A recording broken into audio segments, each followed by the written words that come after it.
notre objectif principal, c'est de renforcer les capacités. Vous savez que la formation dans notre métier est très importante. Au-delà de prendre la formation journalistique pure et simple en elle-même, mais il y a des spécialisations auxquelles vous avez souvent droit. Donc c'est pourquoi, sur les questions du genre, notre objectif, c'est de renforcer les capacités des journalistes, hommes et femmes, en Afrique de l'Ouest. Voilà les quelques perceptions erronées. Le genre, c'est la femme, ce qui n'est pas le cas.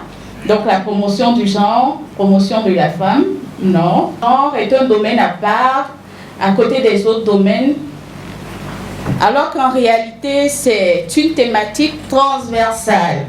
Quand on dit transversale, c'est quoi? Quand on dit on est spécialiste du genre ou des questions liées au genre, c'est pas qu'on est spécialisé sur un domaine donné comme on est spécialiste des questions de santé ou des questions économiques. Non, quel que soit notre domaine de spécialisation, nous pouvons être sensibles au genre.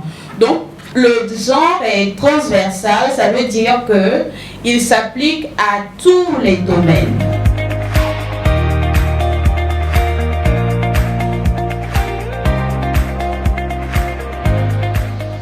Le journaliste sensible aux gens est très important parce qu'il prend l'information apparaît comme un outil d'analyse des réalités globales et spécifiques. Voyons, vous avez en parlé. Des populations, chaque catégorie, on peut prendre en compte les besoins. C'est ça la notion de pour asseoir le socle d'un développement participatif, inclusif et équitable. Ça sont les mots qui vont ressortir à chaque fois dans votre travail. Il est important d'inclure.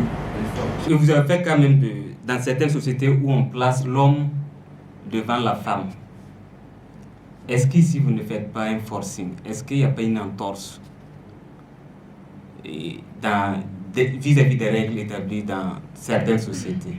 Que vous avez fait cas de madame qui est sur la maison, qui nettoie la maison, qui lave les plats, sous la douche, ainsi de suite, sans faire cas du Nassongo.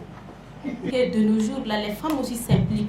Elles s'impliquent aux dépenses de la maison. Elles cèdent même parfois 50% de leur salaire, mais elles sont les seules à gérer encore les tâches à la maison. Est-ce qu'on doit maintenant exiger que les hommes aussi s'impliquent pour que là, quand je cède 50%, ils m'aident à la maison, on va dire que nous sommes à équité.